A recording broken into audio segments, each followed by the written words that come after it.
Salut à toi, salut à tous et bienvenue sur ce nouveau live des investisseurs 4.0, le numéro 4, avec cette semaine Tony Jazz. On va parler un petit peu de réseau, en fait, de gestion de l'humain, de réseaux sociaux, etc. avec Tony. Que je vais introduire, faire venir sur le live incessamment sous peu.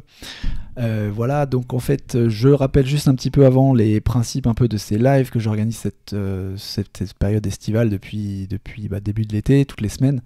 Donc les investisseurs 4.0, c'est un podcast qui parle en fait de finances personnelles, comment construire un patrimoine. Et je vais aussi mettre là tout de suite en live sur Instagram parce que je viens d'oublier de le mettre. Je me mets dessus. Et est-ce que c'est parti? Excuse-moi, 2 minutes.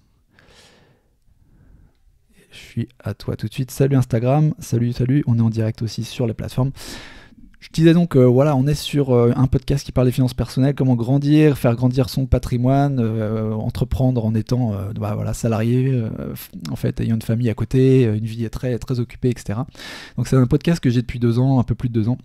Et le but de ces lives que j'ai mis en place cet été, c'était de faire en sorte d'avoir un petit peu d'avoir un peu d'interactivité avec les gens, parce que sur le podcast c'est bien sympa.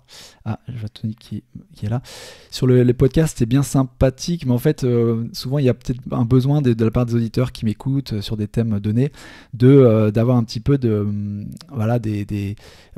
pouvoir participer un petit peu, poser des questions. Des fois il y a des choses encore qui restent pas forcément claires, ou avec les invités, et ça permet en fait, je pensais, ces lives, de vraiment participer directement à la conversation, de faire venir donc certains des invités les plus emblématiques sur le podcast, sur ce live, pour que tu puisses en parler avec eux et échanger, et puis participer de la discussion autour des thèmes un peu sur lesquels ils sont un peu spécialistes. Et donc aujourd'hui, on a le plaisir d'avoir Tony Jazz, que je vais amener tout de suite et faire amener aussi sur Insta. Et juste pour vous rappeler encore, le but c'est que ça soit vraiment une session interactive. Donc n'hésitez pas à envoyer des questions. Vous avez pour cela plusieurs choix. Donc il y a Instagram Live, on est en live là actuellement sur Insta. Et puis le deuxième chose, c'est sur le lien YouTube aussi, ou sur lequel vous avez la possibilité de poser également les questions. Là, je vois qu'on est live sur YouTube également. Donc là, il y a le chat, la petite box sur la droite, petite boîte sur la droite, où tu peux poser tes questions. Donc n'hésite pas là-dessus. On est aussi sur LinkedIn, on est aussi sur Twitter ou Facebook. Donc tu as vraiment le choix de tes questions, enfin de ton support. Voilà, sans plus attendre, je vais appeler Tony sur Insta, et je vais l'amener ici aussi sur le live en direct. Tony. D'accord, je vais déjà l'appeler sur le live ici.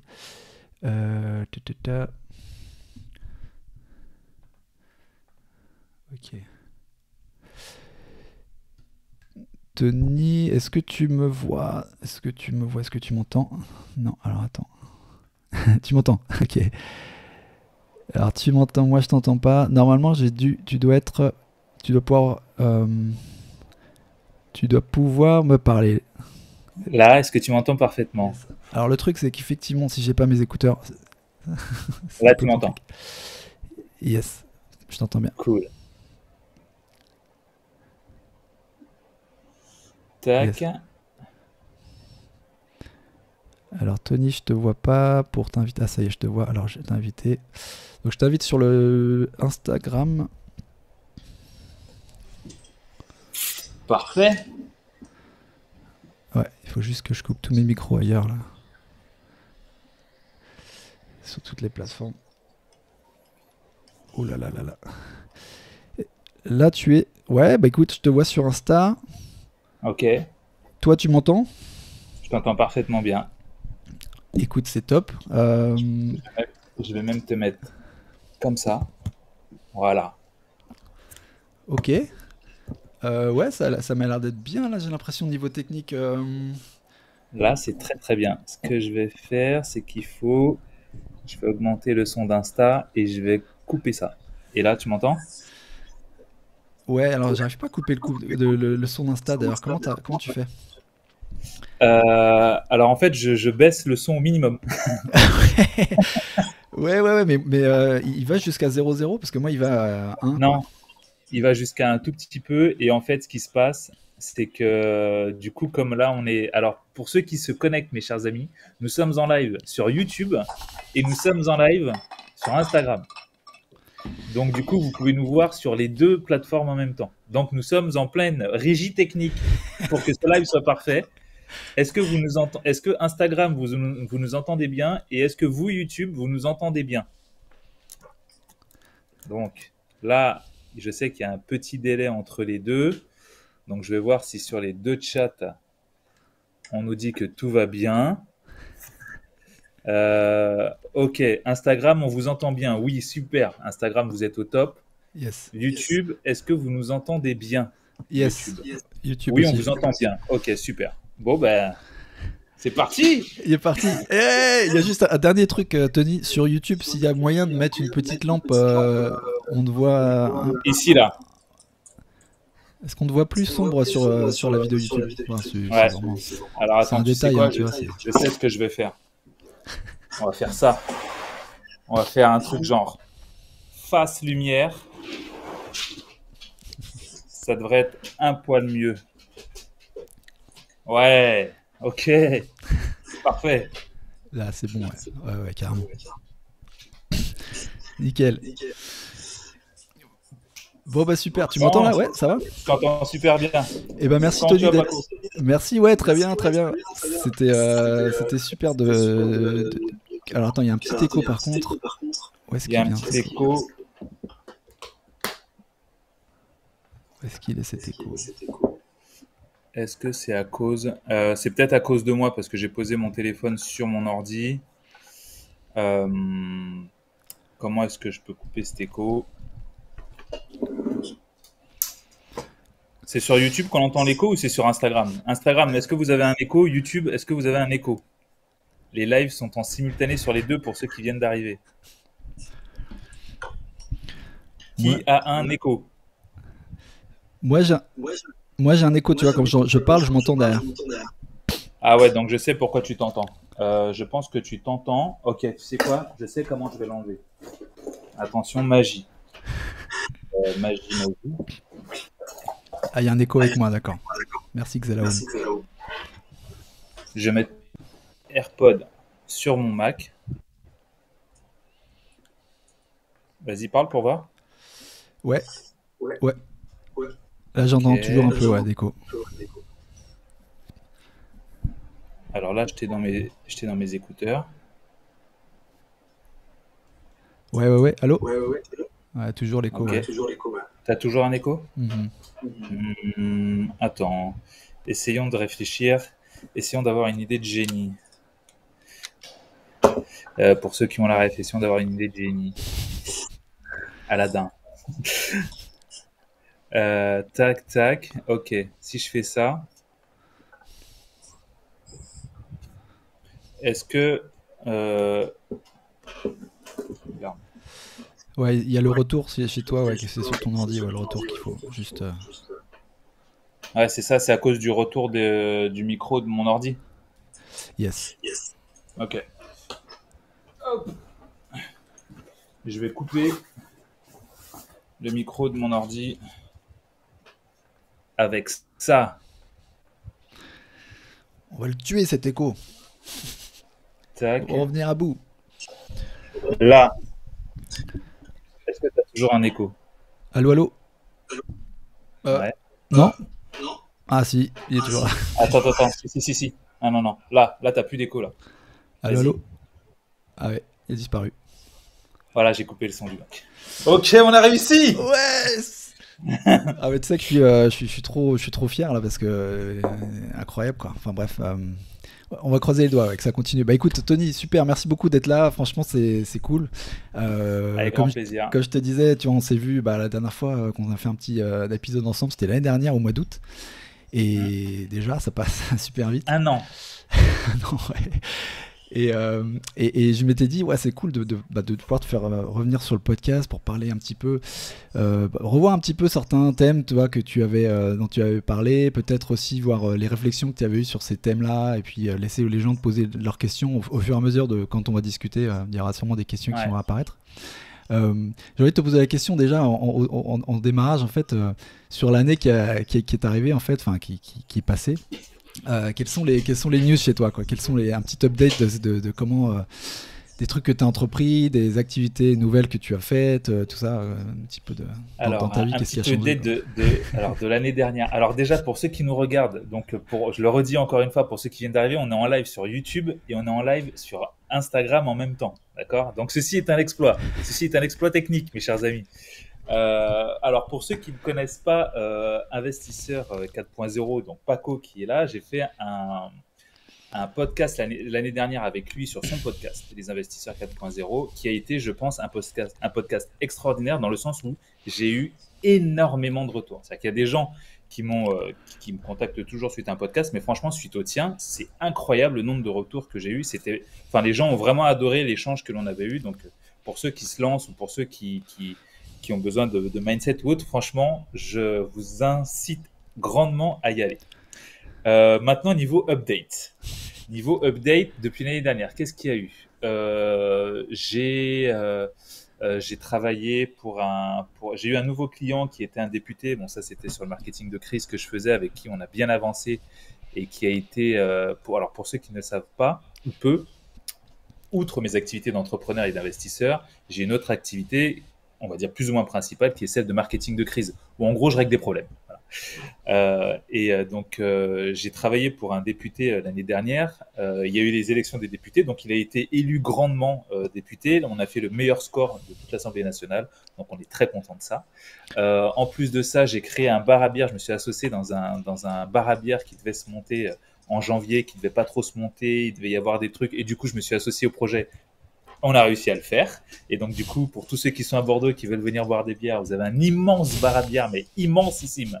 Hein, on a une terrasse de 200 mètres carrés, on a un intérieur de 250 mètres carrés. Vous pouvez y aller, c'est gigantesque. Ça qui s'est créé. J'ai mes activités à côté de marchand qui se passent toujours aussi bien.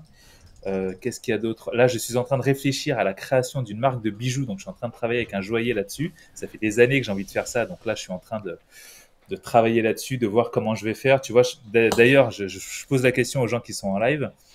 Cette marque de bijoux que je suis en train de créer, en fait, si tu veux, Paco, mon problème, façon de parler, c'est que j'ai plein d'activités à côté et des fois, tu sais, j'ai envie de les montrer sur les réseaux. Mais je ne sais pas si je les montre, si je les montre pas. Bref, et donc là, je vais créer une marque de zéro. Donc je me suis dit, bon, tiens, est-ce que je la montre, est-ce que je la montre pas? Donc n'hésitez pas, vous, YouTube, Instagram, connectés, à me dire est-ce que je le fais, est-ce que je ne le fais pas. Sinon, quoi d'autre? Les réseaux sociaux, toujours autant.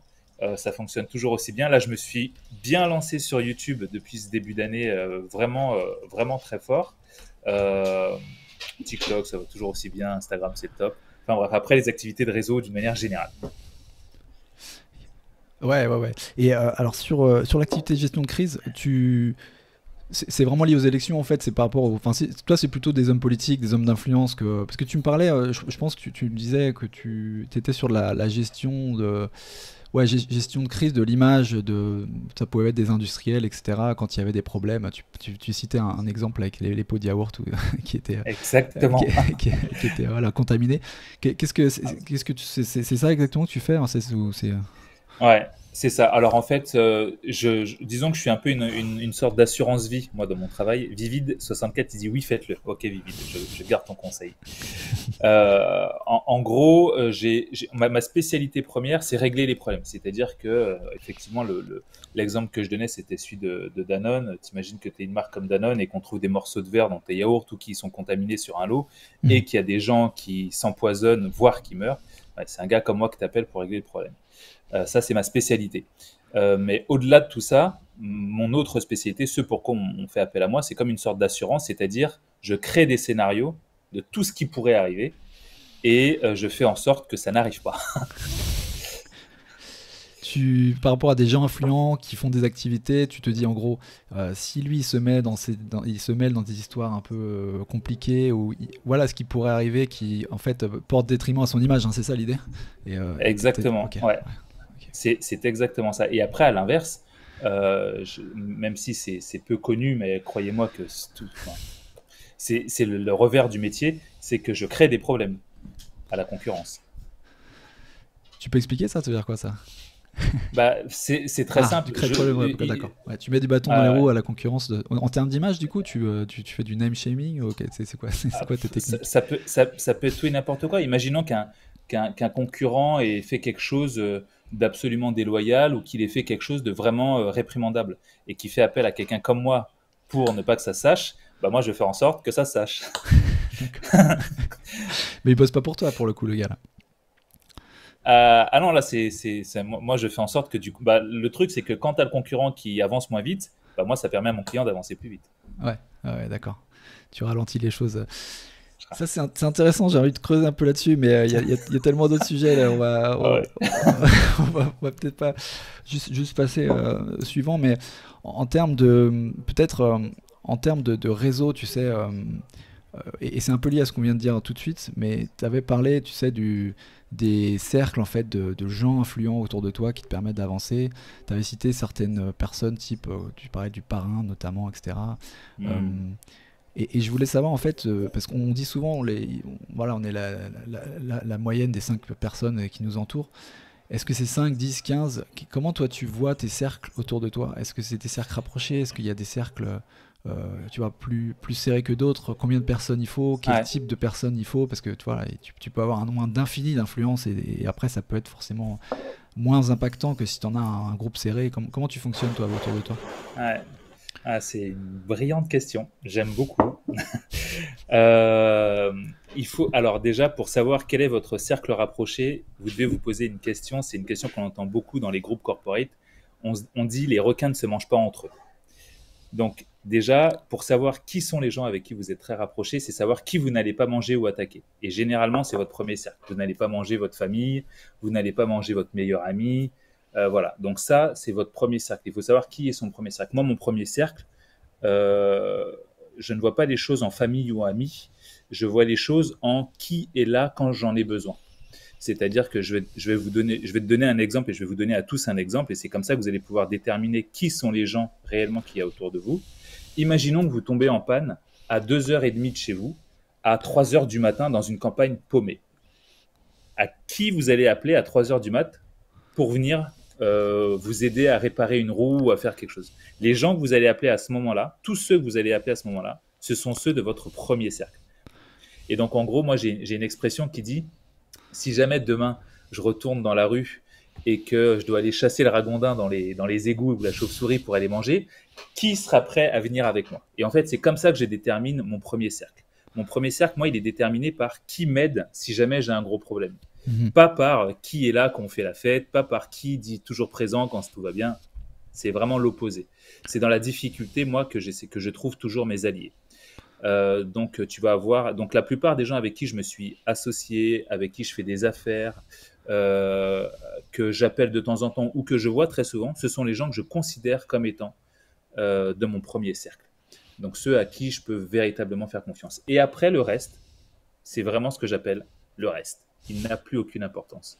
Et donc je pense que je compte ces personnes dans ce premier cercle, oui, peut-être sur une, deux mains max, mais une main, quoi.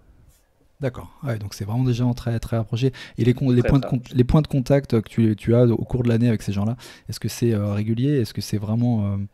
Parce que tu parlais aussi d'entretenir, hein. Tu disais que voilà, c'est important pas seulement de les appeler évidemment quand tu as des problèmes. Ouais. Euh, Régulièrement, tu te fais des notes pour ces gens-là, les cultiver finalement cette relation. Alors, pas forcément parce que du fait de mes activités journalières perso et pro, je les rencontre très souvent. D'accord. Bon, bah, mes associés, je les rencontre très souvent parce qu'on fait des points où on travaille ensemble. Mais après, tu vas voir mes amis proches avec qui je vais être. Bah, généralement, il y en a un avec qui je fais tout le temps du sport parce qu'il a une salle de sport et qu'on fait du sport chez lui et qu'on se voit en dehors. Après, des fois, on va pas se voir peut-être pendant 2, 3, 4 mois parce que je vais partir en voyage, parce qu'il va avoir des compétitions, ce genre de choses. Mais généralement, c'est pas forcément des gens que j'ai besoin de relancer pour entretenir le réseau. Mhm. Par contre, les autres personnes, celles qui vont avoir un intérêt, tu vois, il y a Sydney qui dit c'est dans la galère qu'on voit sur qui on peut compter sur Instagram, et c'est vraiment ça. Mhm. Après, les autres sur qui je peux compter, enfin sur qui je ne peux pas compter, qui sont, on va dire, au-delà du cercle, eux, pour le coup, j'essaie toujours de trouver des petites manières de faire en sorte qu'ils ne m'oublient pas. Tu sais, ce sont des relations de travail, pas du tout des premiers cercles, c'est vraiment des relations professionnelles où là, je vais toujours trouver une petite astuce pour les relancer, leur faire un petit message. Tu vois, je vais voir un truc qui me fait penser à eux, je vais le prendre en photo, je vais leur envoyer. Ça, c'est mon grand réflexe. Ouais, ouais, ouais. Et d'ailleurs, il y en a un qui a fait ça aujourd'hui là, sur Insta, Romain, qui dit qui appelles-tu? Il dit moi j'appelle Tony Jazz, quoi. Donc voilà. Voilà, c'est ça. Il sait déjà faire ouais, Voilà. rappeler à tes souvenirs, quoi. Non, c'est cool.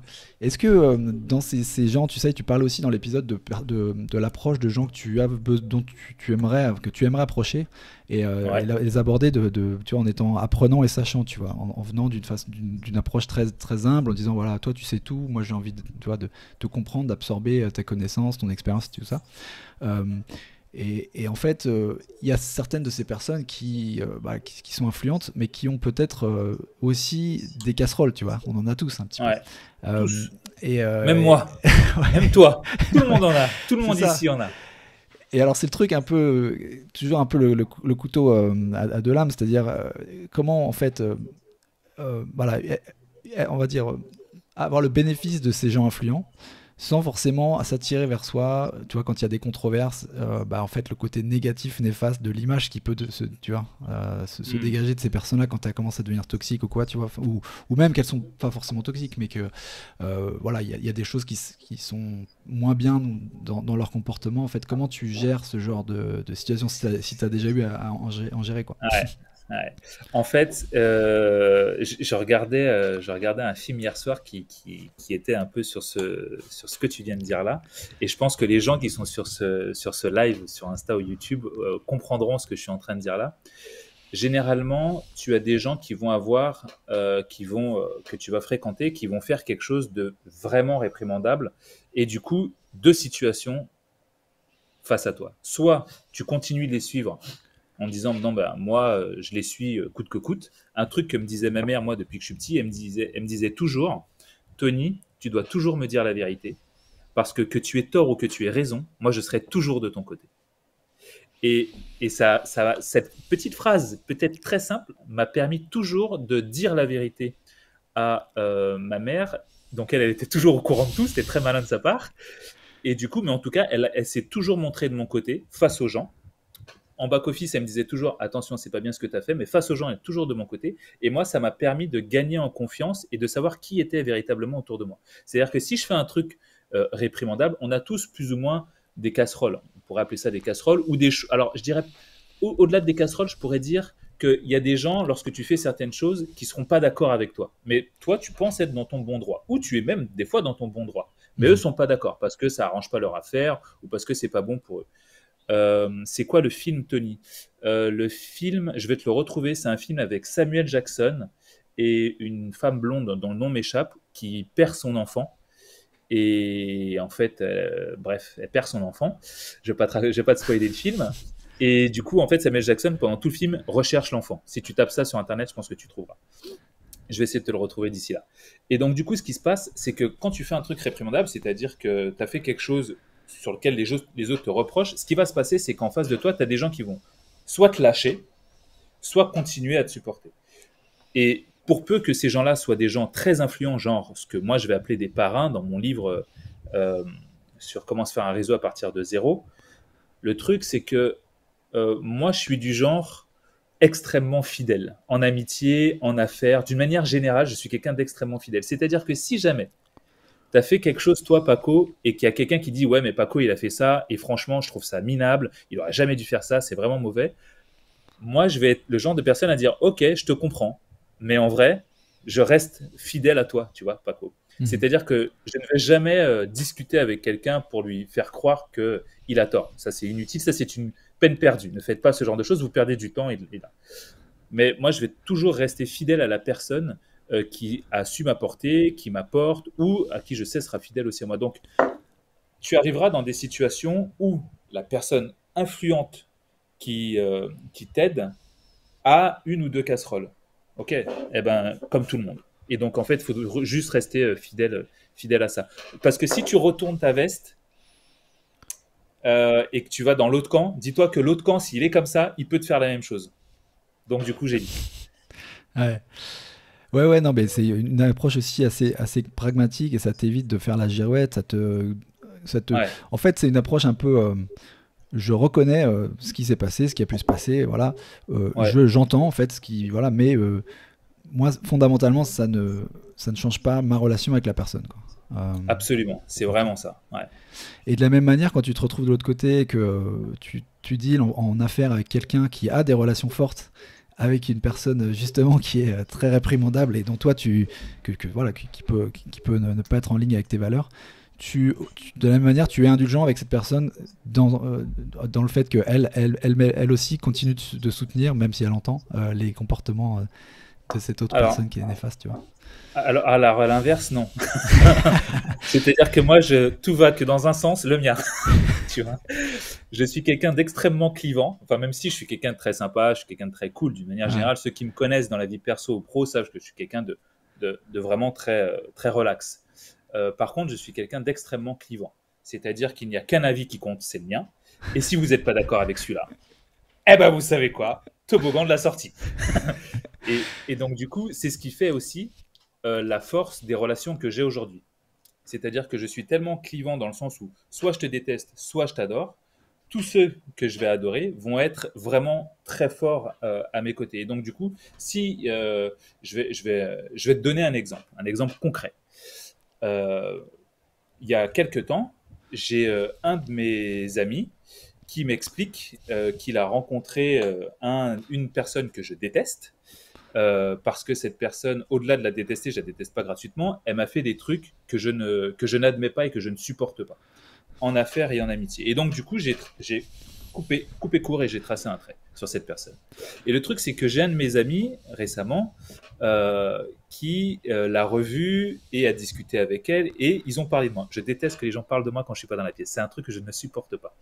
Et, euh, et du coup, j'ai expliqué à cet ami. Alors maintenant, je lui ai dit, moi, je veux pas entendre parler de cette personne, donc je veux même pas qu'on en parle. Et si tu veux qu'on en parle, j'arrête de parler avec toi, mais j'arrête de parler avec toi à vie.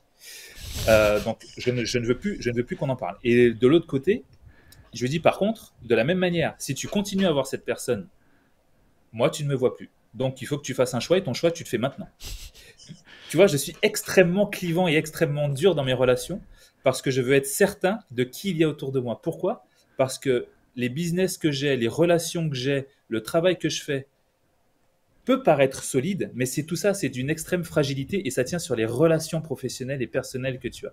Et si jamais tu ne peux pas avoir des gens fiables autour de toi ou que tu considères fiables avec ton niveau de fiabilité, moi, mon niveau de fiabilité, c'est quand tu vois mon ennemi, eh ben, tu le détestes comme moi. Et quand tu vois mes amis, tu dois l'aider comme si c'était ta famille. Tu vois, moi, mes relations sont comme ça. Et si jamais les gens qui autour de moi ne sont pas dans cette phase-là, je coupe. Et donc, du coup, ça, tu vois, à l'inverse, je ne l'admets pas. Ouais, c'est intéressant. Mais alors, du coup, est-ce que si je te pousse un peu là-dedans, justement, au fond de cette affaire-là, de cette approche-là, si tu comprendrais aussi qu'une personne qui te voit, enfin, t'entend pas cautionner, mais du moins ne pas rompre tes relations avec une personne qui est nocive ou qui a eu un comportement néfaste, tu comprendrais qu'elle veut plus avoir de relation avec toi parce que justement tu ne veux pas couper la relation avec cette personne néfaste.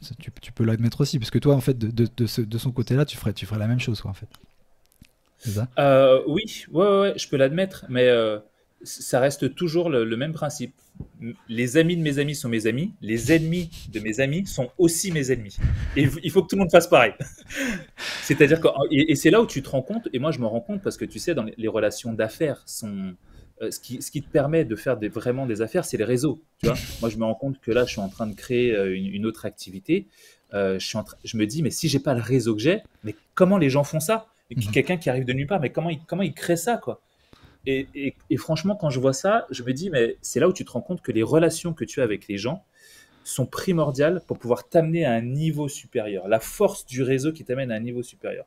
Et donc, c'est pour ça que moi, en fait, il y a une phrase, d'un chanteur que j'aime beaucoup qui s'appelle Booba qui dit: je préfère avoir, en gros, je préfère avoir un vrai ennemi que la moitié d'un ami. Parce que la moitié d'un ami, tu sais jamais vraiment où ça va. Alors qu'un vrai ennemi, tu sais où t'en tenir. Et moi, c'est vraiment ce genre de relation que je préfère. Là, il y a quelqu'un qui disait ça dans le chat sur Insta. Je sélectionne. Ah, il y a une question sur YouTube. Yes. Alors, Alors, YouTube question. Test. Quand on rentre dans un groupe et qu'on sait qu'on n'a rien apporté en plus-value dans ce groupe, comment ne pas ressentir un genre de syndrome de l'imposteur? Ouais, donc là, c'est le cas où tu es dans un groupe et tu es un petit peu timide et tu te dis, ouais, finalement, je corresponds pas à ce groupe. Ah oui, ouais. je vois. Elle me dit, exemple, quand on rentre dans un groupe d'investisseurs sans avoir encore investi, on est alors un élève, mais on ne se sent pas à sa place, d'une certaine manière. Ok. Alors, ça me rappelle, et je vais faire le parallèle avec une question que j'ai eue très récemment, de quelqu'un qui me posait la question: Tony, comment est-ce que je fais pour rentrer dans ton premier cercle? Je leur explique que c'est impossible. Réponse rapide. Et en fait, voilà, réponse rapide. Et en fait, pourquoi je dis que c'est impossible? Parce qu'en vérité, c'est un premier test. C'est-à-dire, je vais voir, est-ce que tu t'arrêtes là ou est-ce que tu continues? Et du coup, je me dis, bah, si tu continues, ça veut dire que tu as une réelle volonté, tu as une réelle motivation, et ça commence à me plaire. Et pour peu que tu me dises, ouais, mais Tony, moi, je ne vais rien t'apporter, je dis, bon, bah, ok, bon, bah, ça, c'est bien dommage parce qu'on cherche tous quelqu'un qui nous apporte quelque chose. Mais moi, j'ai des gens, par exemple, autour de moi, et je vais donner donc, à cette personne qui pose la question sur YouTube un réel exemple concret. Ça fait à peu près 6 mois qu'il y a quelqu'un qui fait partie de mon premier cercle, on va dire, justement, et qui m'a dit, voilà, Tony, moi, je n'ai rien à t'apprendre, tu as tout à m'apprendre, j'aimerais juste être à tes côtés, mais bon, pour pas être un boulet, et comme je peux rien t'apprendre, dis-moi ce que je peux faire pour toi. Et en fait, j'ai adoré cette approche parce que je me suis dit, bah, tu ne peux rien m'apporter, par contre, tu veux bien me rendre service gratuitement. Et ça, j'ai aimé.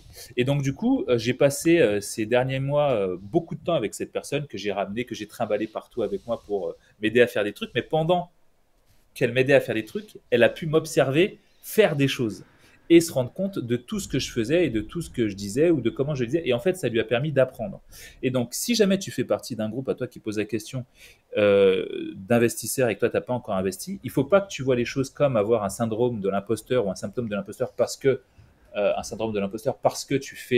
parce que tu n'as pas encore fait. Au contraire, reste à côté d'eux, fais que les écouter, pose-leur des questions. Pourquoi leur poser des questions? C'est notamment un truc que j'explique dans mon livre. C'est qu'en fait, les gens aiment être professeurs. Les gens aiment être des maîtres, aiment être des sachants. Donc, pose-leur des questions et prends de l'information. Fais le tri avec cette info parce que ce qui est bon pour l'un n'est pas bon forcément pour l'autre. Mais essaye de te mettre en mode élève et dis-leur justement, ah mais toi tu aurais fait comment, toi tu fais comment, et en fait ça va te permettre de créer une relation de confiance avec ces gens-là. Et après, ben, tu seras investisseur aussi, pourquoi pas comme les autres. Donc voilà. Rends service, d'un côté rends service, et de l'autre côté, pose des questions. Ouais, non, ça c'est vraiment cool, et c'est vrai que je le vois aussi au quotidien. Enfin, je le vois dans ces relations, ça rejoint un petit peu l'effet de trouver un moyen d'être utile. En fait, c'est un petit peu le sens de la question aussi, et vraiment en étant persistant, comme tu dis, tu vois, en s'accrochant et en ayant toujours cette approche. Et je crois que tu t'en parlais aussi dans l'épisode, de donner en fait avant de recevoir. En fait, si Oui. tu trouves trouver l'opportunité de donner et de rendre service, et c'est ça la porte d'entrée, j'ai l'impression. Exactement. Et c'est vraiment ça, enfin, pour tous ceux qui écoutent, ça c'est le big conseil du live avec tout ce qui a été dit avant. Mais c'est vraiment ça. Quand vous êtes dans un groupe ou que vous voulez rentrer dans le cercle de quelqu'un et que vous savez que ce cercle est très fermé, trouvez une opportunité de donner quelque chose à cette personne, quelque chose dont elle peut avoir besoin. Et là, ça va naturellement vous faire rentrer dans le groupe. Mais moi je le vois dans toutes les personnes influentes avec qui j'ai pu travailler ou même avec qui je travaille, au-delà d'influents, des gens que juste que j'apprécie et que je vois cool et je me dis, ah, mais j'adore cette personne, j'ai envie d'être avec cette personne et de traîner avec et d'apprendre sur cette personne, j'essaie toujours de trouver le moyen de lui donner quelque chose dont elle va avoir besoin. Et ça me fait rentrer dans le cercle. Mhm. Et comment tu gères aussi, toujours par rapport aux relations avec les hommes et les humains et dans l'organisation de ta journée et notamment dans le business, quel temps tu attribues, tu vois, aux gens en fait? C'est une question un peu simple, mais Ah, ah parce non, que c'est très bien, j'en ai fait une vidéo YouTube la semaine dernière. Donc elle est très très bien. ouais, parce que finalement en fait, tu vois, moi je discute avec pas mal d'entrepreneurs évidemment, certains qui sont même très focus, tu vois, et vraiment en mode moi, j'ai pas le temps en fait. Tout est une question. En fait, ils valorisent beaucoup plus le temps même que l'argent, parce que le temps c'est de l'argent, et donc le temps est limité, et c'est vraiment la ressource dont qui est le plus précieuse. Et à cause de ça, en fait, ils mettent la gestion des relations, et notamment voilà, tout est un peu inclus, hein, tu vois, les emails, etc. et tout, dans ça. Et d'un autre côté, en fait, on veut des relations riches avec les gens, tu vois. Et c'est ça un petit peu Ouais. la dichotomie compliquée, c'est que d'un côté, on veut une relation, créer une relation qui soit sincère et vraie avec les personnes. Et de l'autre côté, en fait, il faut qu'elle soit rentable en quelque sorte. Quand tu es Ouais, entrepreneur, tu as quand même ouais. envie qu'il y ait un. Tu vois, sinon ça devient stérile et tu avances pas, quoi. Comment tu vois les choses là-dessus? Alors, comment je vois les choses? Alors, j'en ai fait une vidéo du coup sur YouTube il y a pas longtemps. Là, je vois juste des questions qui sont passées. Alors, si jamais vous avez des questions sur Insta, sur YouTube, on vous voit, vous êtes dans le chat. Mais sur Insta, vous avez une petite boîte à questions, le truc avec le point d'interrogation là qui est juste là, là. Vous cliquez dessus et vous pouvez poser votre question et comme ça, on peut répondre à toutes les questions parce que dans le chat, ça défile, ça défile, ça défile. Énormément. Juste rapidement, Olivier, mon pote, tout le monde veut être Tony Jazz. Le mec est très bon. Moi, c'est ma cam. Je t'adore, Olivier. Christine, merci pour ce conseil très instructif. Ouah, merci pour vous. Alors, le replay, oui, le replay sera sur la page de Paco, investisseur 4.0. Donc, dès que ce live est fini, tu retrouveras le replay immédiatement dessus. Alors, s'il y a eu des questions plus haut, je ne les vois pas, donc n'hésitez pas à les reposer dans le chat. Et maintenant, je réponds du coup à cette question. Comment est-ce que je fais avec mon temps euh, mon temps et les gens. Alors, dans la dernière vidéo YouTube que j'ai faite, j'ai expliqué que je ne prenais plus de rendez-vous et que je ne prenais pas de rendez-vous avec les gens.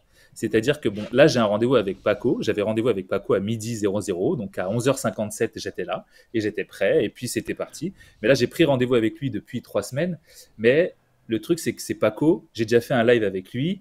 Il a une chaîne que j'adore. Les gens qui le suivent sont aussi des gens qui me suivent et ce sont des gens que j'apprécie. Donc, du coup, je suis là.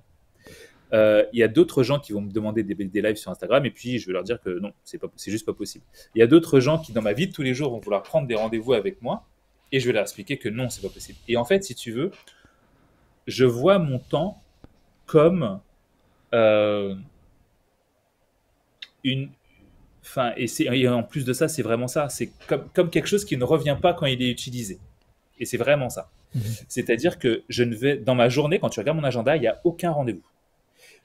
Mes matinées sont consacrées à moi. C'est-à-dire que le matin, c'est mon petit déjeuner, mon sport, mes messages, mes trucs. Je poste ma vidéo du jour sur Insta, sur YouTube, sur TikTok. Je vais balader mes chiens. Je fais mon sport. Mais je ne prends jamais aucun rendez-vous en matinée. Le matin, rien qu'on m'appelle matin, c'est simple. Tu m'appelles le matin, tu m'appelles l'après-midi, j'ai une voix différente. Le matin, tu m'appelles, je fais ouais. Voilà. Tu m'appelles l'après-midi, je fais oui, allô. Tu vois, ça n'a rien à voir. Ok. Et, et, et, et, et après l'après-midi, je vais juste travailler sur ce que j'ai à faire. Et c'est moi qui vais prendre rendez-vous avec des gens que j'ai besoin de voir pour faire avancer mes affaires. Mais à l'inverse, si les gens ont besoin de prendre rendez-vous avec moi pour quelque chose, eh ben là, je vais faire un tri. Première personne, est-ce que c'est des gens que j'apprécie et que je veux aider ou qui vont peut-être m'aider ou quoi que ce soit. Si là, c'est oui, genre Paco le live, eh ben là, je dis oui, automatiquement. Je dis pas non, je demande juste une date, une heure, je le bloque, c'est bon. Deuxième type de personne, euh, très récemment, j'ai eu ça, quelqu'un qui est venu, qui m'a dit, voilà, j'aimerais qu'on puisse se rencontrer, parler pour vous créer un site sur telle activité. Je vois que vous n'avez pas de site internet, machin, machin, machin, machin. Et je leur ai expliqué, mais non, on ne se verra pas. Et on ne se verra jamais. Par contre, ce que je peux vous proposer, c'est appelez-moi tous les jours et on va essayer de reprendre rendez-vous peut-être dans la journée, dans les 5 minutes, dans les 10 minutes qui arrivent. Si vous pouvez être capable de faire ça, moi je suis capable de faire ça. Mais jamais je ne bloquerai de mon temps pour qu'on puisse se voir un moment. Et donc en fait, je suis très précieux sur mon temps à ce niveau-là. Et en fait, je vais même encore plus loin là-dessus. je ne réponds pas à mes emails. C'est-à-dire que quand on m'envoie un mail, bah, franchement, je ne le vois pas. Pour te dire, mon comptable, quand il m'envoie un mail, il sait comment il faut faire avec moi. Il m'envoie un mail, il m'appelle, il me dit Tony, tu peux ouvrir tes mails et répondre à ce mail-là ou m'envoyer juste ce doc-là. Ok, et je le fais pendant que je suis au téléphone avec lui. Parce que si je raccroche, tu l'auras jamais. Voilà. Et pareil mes appels téléphoniques. Mes appels téléphoniques durent moins d'une minute. Bah là, je peux pas parce que je suis en live sur mon téléphone, c'est dommage, mais je pourrais vous montrer le journal de mes appels. Tu n'as aucun appel qui va durer plus d'une minute. Jamais, au grand jamais. Et après, pourquoi? Parce que tout le reste de mon temps, il est spécialisé pour réfléchir à mes projets, développer mes projets et passer du temps avec les gens que j'aime. Le reste, c'est moins d'1% de mon travail. Ce qui fait aussi que du fait de rencontrer très peu de personnes et de voir très peu de personnes en termes de rendez-vous et tout ça, je dois être hyper efficace dans mes rendez-vous parce que j'en ai très peu et je dois être sûr de la valeur du rendez-vous avant de le prendre. Et ça me permet de faire un tri. Et tu as des trucs justement pour abréger de façon, enfin, abréger les conversations ou les rendre plus productifs, plus centrés en fait sur les choses. Peut-être des structures syntaxiques, hein, mec, même, tu vois, Ouais, mais complet. qui te permettent, en fait, sans être finalement sans être grossier parce que et d'ailleurs je trouve que à ce titre-là, je sais que toi tu es assez proche justement de cette culture anglo-saxonne, mais à ce titre-là j'ai l'impression que les Américains ils sont un peu les chefs là-dedans, de faire le truc pas grossier, pas mal poli, mais qu'il te dit que voilà on fait le truc, maintenant on parle de ça, on a 15 minutes et après ciao quoi, tu vois. C'est ça, et c'est vraiment ça. Moi c'est exactement ce que je fais. Alors mes astuces elles sont très simples. Un rendez-vous Chez moi, un rendez-vous dure 15 minutes. Il ne dure jamais plus de 15 minutes. C'est-à-dire que quand ça va au-delà de 15 minutes, c'est que c'est forcément contre-productif. C'est comme si je te disais, pour faire des pâtes et un steak, je mettais 4 heures. Si tu mets 4 heures, c'est qu'il y a un problème. Tu vois. Il y a certaines choses qui mettent un temps défini. Et si ça met plus de ce temps-là, c'est qu'il y a des choses qui sont inutiles. C'est pas pour rien que tu regardes les réels, tu regardes Instagram, tu regardes ces trucs-là, c'est très court, format 1 minute, 30 secondes, pas plus. Pourquoi? Parce que déjà, le temps d'attention, il passe à autre chose. Moi, ce que je fais sur mes rendez-vous de 15 minutes, déjà, je ne demande jamais de nouvelles aux gens. Et quand les gens m'appellent, pourquoi mes appels durent moins d'une minute, je ne demande jamais de nouvelles aux gens. Salut, j'espère que tu vas bien. Alors, quoi de neuf? T'as fait quoi cette semaine? S'il y a ça, ça ne peut pas durer 1 minute. Tu vois? C'est mort, ouais. C'est mort. Donc, du coup, de la même manière, si jamais je fais la même chose, hello Siam, si jamais je fais la même chose sur les rendez-vous, c'est pareil. Si jamais je dis à la personne, alors, comment allez-vous? Qu'est-ce que vous faites? Machin, machin, c'est pas possible. Le premier truc que je fais en rendez-vous quand je vois la personne pour la première fois, c'est que je lui dis, voilà, j'aimerais bien que vous puissiez vous présenter. Je vais me présenter en premier. Et pourquoi je me présente toujours en premier? Parce que ça me permet de lui montrer le ton. En gros, je lui donne un guide. Voilà, je m'appelle Tony, je fais ci, je fais ça, j'ai ci, j'ai ça, et aujourd'hui j'ai besoin de ça. 30 secondes, mais franchement, normalement 15 secondes de ma présentation. Et après, c'est à toi. Et tu sens que si tu mets plus de 15 secondes, tu es gêné. Donc forcément, tu vas te caler à moi. Et c'est pour ça que je commence toujours en premier, de façon à caler la personne sur mon ton. Et une fois qu'elle s'est présentée, je lui dis, OK, donc maintenant vous êtes venu pour ça, ça, ça. Ok, expliquez-moi ce que vous faites. Épargnez-moi tout ce que vous pouvez m'épargner. Soyez le plus rapide possible parce que j'ai une urgence derrière. Et ça, c'est mon grand truc. Alors maintenant, je l'ai lâché en live, donc tout le monde va le savoir, mais c'est pas grave. Je dis toujours, quand j'arrive dans un rendez-vous, je dis toujours. Alors j'arrive toujours à l'heure. Je suis quelqu'un de très ponctuel. Alors mes amis diront dans ce chat que je suis quelqu'un de pas ponctuel. Oui. Quand j'ai rendez-vous avec eux, j'arrive 2-3 heures après. Mais quand j'ai un rendez-vous professionnel, j'arrive toujours avant, parce que dans ma formation, arriver à l'heure, c'est déjà être en retard. Et après, j'essaie toujours d'être très succinct. C'est-à-dire que je dis à la personne, OK, dites-moi ce que vous pouvez faire, épargnez-moi tout le reste, parce que derrière, j'ai une urgence, il faut que je parte vite. Et en fait, la personne, du fait que tu aies dit, faites vite, derrière, j'ai quelque chose, elle va t'épargner tout le bullshit, on va dire, et elle va vraiment rester focus sur ce qu'il faut. Et après, toi, tu vas lui poser des questions très directes, tac, tac, tac, tac, tac. Et une fois que c'est vu, OK, merci. À la fin, c'est est-ce qu'on peut faire affaire? Est-ce qu'on peut pas faire affaire? Combien ça coûte? Combien ça ne coûte pas? Qu'est-ce qu'on peut faire? Bref, on avance. Et surtout, et ça, c'est le grand secret du rendez-vous, si vous voulez que vos rendez-vous soient rentables, il n'y a pas de rendez-vous 2. Ça n'existe pas. Il n'y a qu'un rendez-vous, c'est le rendez-vous 1. Et si tout ne peut pas être vu dans le rendez-vous 1, c'est qu'il y a un problème. Je te donne un exemple encore plus concret. pour le bar là que je suis en train de créer, j'ai fait venir Uber Eats et Deliveroo pour aller faire livrer de la bière. J'ai fait mon rendez-vous en visio avec le gars de Uber Eats et je lui ai dit voilà, combien ça coûte? Ok, ça coûte tant. Très bien. Ça coûte déjà beaucoup trop cher pour moi. Qu'est-ce que vous pouvez faire si jamais je fais ci, je fais ça sur les réductions? Ah, ben, je pourrais vous faire ci, vers ça. Et si vous allez par là, je pourrais faire ça. Je lui dis ok, le truc c'est que moi je veux savoir, est-ce que je bosse avec vous ou est-ce que je bosse avec Deliveroo? Si je bosse avec vous en exclu, combien ça coûte? Qu'est-ce que vous pouvez faire? Ah ben, dites-moi d'abord combien fait Deliveroo. Je lui dis non. Je lui dis si on voit pas tout maintenant, en fait, on ne se revoit plus. Donc il faut qu'on fasse tout pendant le premier rendez-vous. Et pendant tout le premier rendez-vous a été dealé ses commissions, son prix fixe, les machins, les patatis, les patatas. À la fin, je lui dis à la fin de ce rendez-vous, si tout est OK, on signe maintenant. Mais il n'y a pas de rendez-vous 2, 3, 4 pour voir ce que les autres vont faire, ce que vous faites. J'ai pas le temps pour ça. Et en fait, c'est ça, c'est que quand vous prenez des rendez-vous, vous devez donner le là, la tonalité, et surtout, vous devez être maître du rythme tout le temps. Quand c'est trop long, vous arrêtez, vous redonnez le rythme, et c'est très important. Et ainsi, vous faites des rendez-vous de 15 minutes.